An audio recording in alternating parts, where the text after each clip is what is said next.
Hello नमस्कार साथियों, आपका स्वागत है एक बार फिर से हमारे चैनल पे। तो साथियों, आज हम इस वीडियो में देखने वाले हैं दिल्ली पुलिस परीक्षा के लिए जीके जीएस के रामबाण सवाल।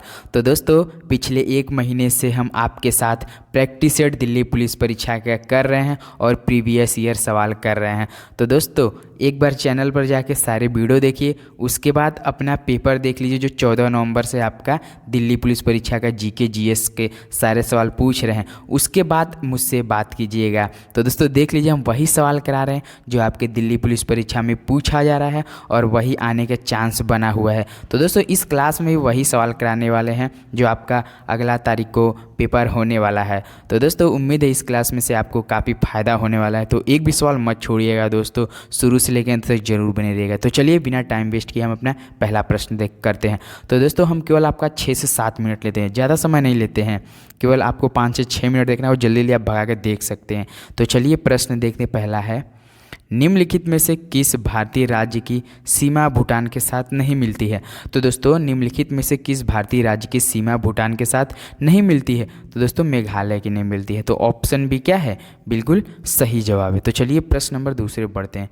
देखिए प्रश्न दूसरा थे, लोकप्रिय नृत्य विदेशिया किस भारतीय राज्य से संबंधित है? तो दोस्तों, लोकप्रिय नृत्य विदेशिया किस भारतीय राज्य से संबंधित है? तो दोस्तों, ये है बिहार से संबंधित है। तो ऑप्शन ए क्या है? बिल्कुल राइट ऑप्शन है। तो प्रश्न नंबर तीसरे पे चलते हैं। देखिए प्रश्न तीसरा बोला, विश्व जनसंख्या दिवस किस दिन मनाया जाता है? तो दोस्तों, विश्व जनसंख्या दिवस किस दिन मनाया जाता है? ये मनाया जाता है आपका 11 जुलाई को। तो ऑप्शन भी 11 जुलाई बिल्कुल राइट ऑप्शन है। तो चलिए प्रश्न नंबर 4 देखते हैं। प्रश्न 4 दिया है, एडीबी एशियाई विकास बैंक की स्थापना किस वर्ष में हुई थी? तो दोस्तों, एशियाई विकास बैंक की स्थापना किस वर्ष में हुई थी? ये हुई थी 1966 में, 1966 में हुई थी। तो ऑप्शन सी बिल्कुल सही जवाब है। तो चलिए प्रश्न नंबर 5 पे बढ़ते हैं।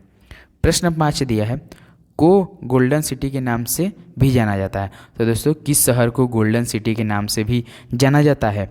तो जाना जाता है आपका जैसलमेर को जाना जाता है। तो ऑप्शन ए क्या है? जैसलमेर को गोल्डन सिटी के नाम से भी जाना जाता है, याद रखिएगा ऑप्शन ए बिल्कुल राइट है।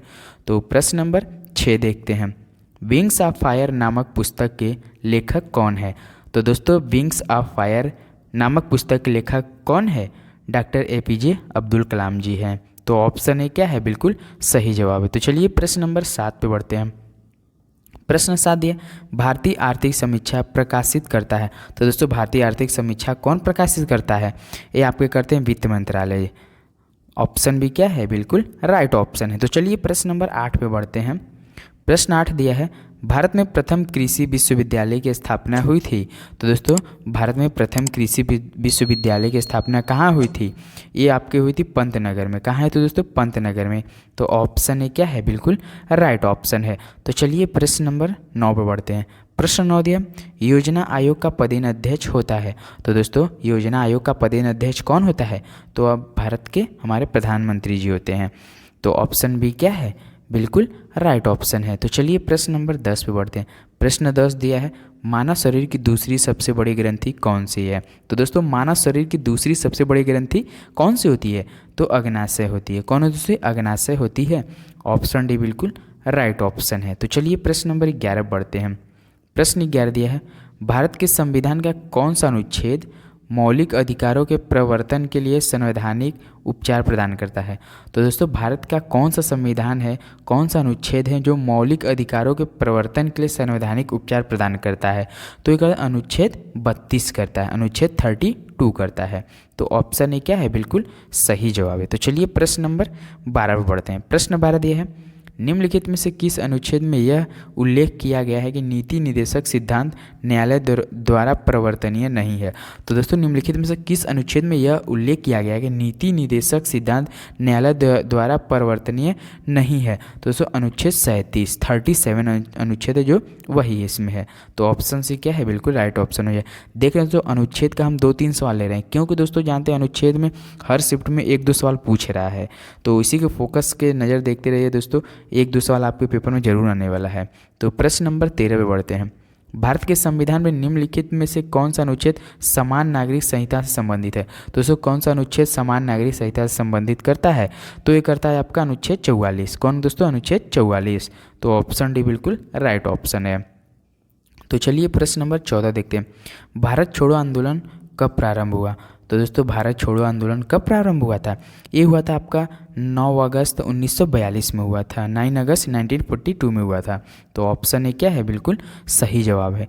तो चलिए प्रश्न नंबर 15 बढ़ते हैं। प्रश्न 15 दिया है 1903 में दक्षिण अफ्रीका में महात्मा गांधी ने किस अखबार की स्थापना की थी? तो दोस्तों जब 1903 में दक्षिण अफ्रीका में थे महात्मा गांधी, तो उस समय किस अखबार की स्थापना की थी? तो उसमें की थी इंडियन ओपिनियन अखबार की अब स्थापना की थी। तो ऑप्शन डी क्या है? बिल्कुल राइट ऑप्शन है। तो चलिए प्रश्न नंबर 16 बढ़ते हैं। सबसे पहले कौन सी घटना घटी? तो दोस्तों सबसे पहले कौन सी घटना घटी थी? तो आपका घटी थी साइमन कमीशन का आगमन। तो भारत में सबसे पहले साइमन कमीशन भारत में आया था, सबसे पहली घटना घटी थी। तो ऑप्शन सी क्या है? बिल्कुल सही जवाब है। तो चलिए प्रश्न नंबर 17 देखते हैं। निम्नलिखित में से किस एक्ट के द्वारा भारत के गवर्नर जनरल को अध्यादेश जारी करने की शक्ति प्रदान की गई? तो दोस्तों निम्नलिखित में से किस एक्ट के द्वारा भारत के गवर्नर जनरल को अध्यादेश जारी करने की शक्ति प्रदान की गई? ये की गई इंडियन काउंसिल्स एक्ट 1909 में की गई थी। तो ऑप्शन डी बिल्कुल राइट ऑप्शन हो जाएगा, इंडियन काउंसिल एक्ट। तो प्रश्न नंबर 18 देखते हैं। महान अशोक किस वंश का शासक था? तो दोस्तों किस वंश का शासक था महान अशोक? तो ये था आपका मौर्य से। तो ऑप्शन सी क्या है? बिल्कुल राइट ऑप्शन है। तो प्रश्न नंबर 19 पे बढ़ते हैं। गौतम बुद्ध को ज्ञान कहाँ प्राप्त हुआ था? ये हुआ था आपका बोध गया में। तो ऑप्शन बी क्या है? बिल्कुल सही जवाब है। तो चलिए प्रश्न नंबर 20 पे बढ़ते हैं। निम्नलिखित में से किसने सोमपुर महाविहार का निर्माण कराया था? तो दोस्तों निम्नलिखित में से किसने सोमपुर महाविहार का निर्माण कराया था? ये कराया था धर्मपाल ने। तो ऑप्शन सी क्या है? धर्मपाल बिल्कुल राइट ऑप्शन है। तो दोस्तों हमने 1 से लेकर 20 तक सवाल कराए हैं आपके दिल्ली पुलिस परीक्षा के मद्देनजर देखते हुए, जो आपके हर बार परीक्षा में ऐसे सवाल पूछा जा रहा है। तो दोस्तों एक भी सवाल मत छोड़िएगा, कहीं से भी सवाल पूछ सकता है। तो आप पूरे अपने आप को तैयार करके जाइए, अपने उस पेपर के दिल में छेद जरूर कीजिएगा। तो चलिए दोस्तों अगर चैनल पर नए तो प्लीज़ अपने भाई को एक बार सपोर्ट करना ना भूलिए, चैनल को लाइक और सब्सक्राइब कमेंट प्यारा सा कर दीजिएगा। तो चलिए मिलते हैं अगली वीडियो में, तब तक दोस्तों जय हिंद जय भारत।